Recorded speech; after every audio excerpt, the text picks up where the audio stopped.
Hello, everyone, and welcome to This Explainer. I am so glad you're here. We're diving straight into a dilemma we face literally every single day in the clinic, the ward, or the lab. We are constantly mixing, storing, and throwing away injectable medications. But what actually happens after you draw that first dose? That's exactly what we're going to master today. Picture this. You've just mixed a vial, treated your patient, and now you're holding a half-empty bottle. The immediate question is, right, can we stash this in the fridge for later, or does it need to go straight into the trash? And while we're at it, when we first mix these drugs, do we absolutely have to use every last drop of the sterile water the manufacturer gives us? The answers to these questions have massive implications for patient safety. So here's our roadmap for today. First up, the strict diluent volume rule. Then we'll look at the molecular ticking clock of hydrolysis. Third, the salts we absolutely must always discard. Fourth, the salts that are actually safe for clinical storage. And finally, some concrete protocols for safe vial handling. Starting with Section 1, the strict diluent volume rule. When you open a box and see a 3 or 4 gram vial of antibiotic paired with a specific 10 or 20 ml ampule of sterile water, I need you to remember this.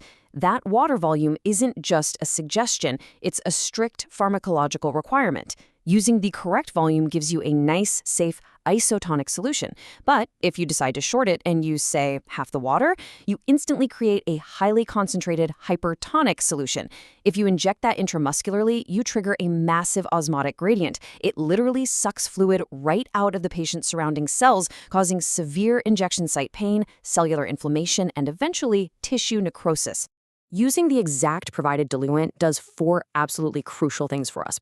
First, like we just said, it prevents that awful cellular inflammation and necrosis. Second, it ensures exact milligram per milliliter pharmacokinetic precision. If you mess with the water volume, you throw off your entire math. That means either your patient gets underdosed and the therapy fails, or they get overdosed and hit toxicity. Third, it guarantees complete molecular dissolution. A lot of these complex salts need exactly that amount of water to fully dissolve. Less water means you've got microscopic crystals floating around, which, if given IV, can act as emboli and trigger anaphylactoid shocks. No, thank you. And finally, it stabilizes the physiologic pH buffering so the patient's tissues can actually tolerate the injection safely. Moving to Section 2, hydrolysis, the molecular ticking clock. The second you do follow those rules and mix water with the dry powder, an invisible villain shows up. A molecular ticking clock starts counting down the absolute millisecond water hits the salt. That ticking clock is hydrolysis.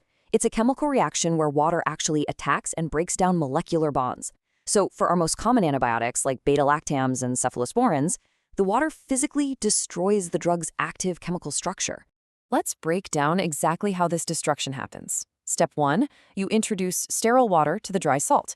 Step 2, the water goes straight on the offensive, attacking and snapping open the crucial beta-lactam ring of the antibiotic.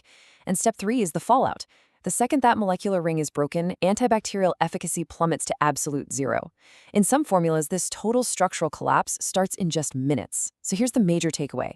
If that ring is broken, you aren't injecting medicine anymore. You are literally just injecting degraded chemical waste into your patient. Now for Section 3, the salts we must always discard. Because of hydrolysis, we've got some very black and white clinical rules to live by. Some medications are so incredibly unstable that they rapidly hydrolyze in water, and we have to know exactly which ones they are. These specific salts must never be reused. You mix them, you use them immediately, and the rest goes straight in the trash. This list includes ceftriaxone sodium, amoxicillin sodium, cefoperazone sodium, cefotoxim sodium, and ampicillin sodium. Storing any of these, even in the fridge, causes a rapid loss of potency and creates toxic degradation products. And looking past antibiotics, check out the bottom of the list.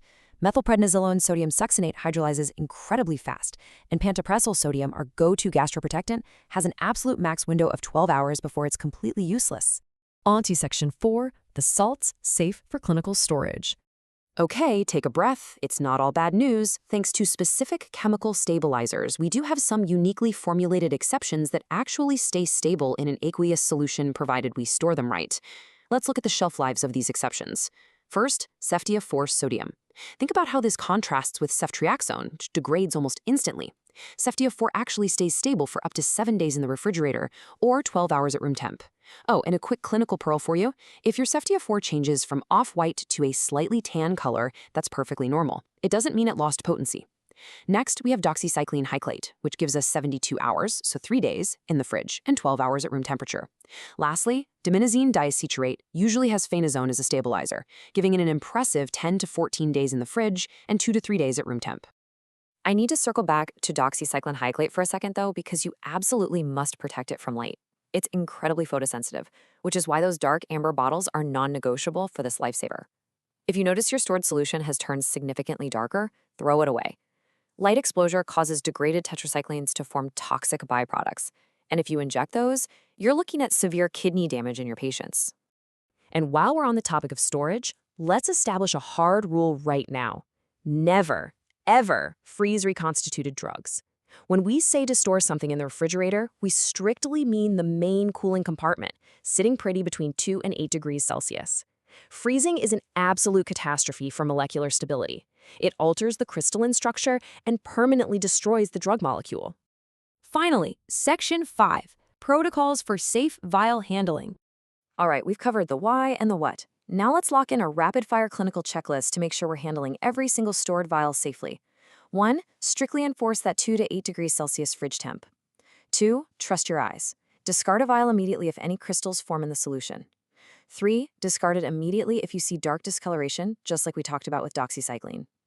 4. Always protect photosensitive drugs from the light.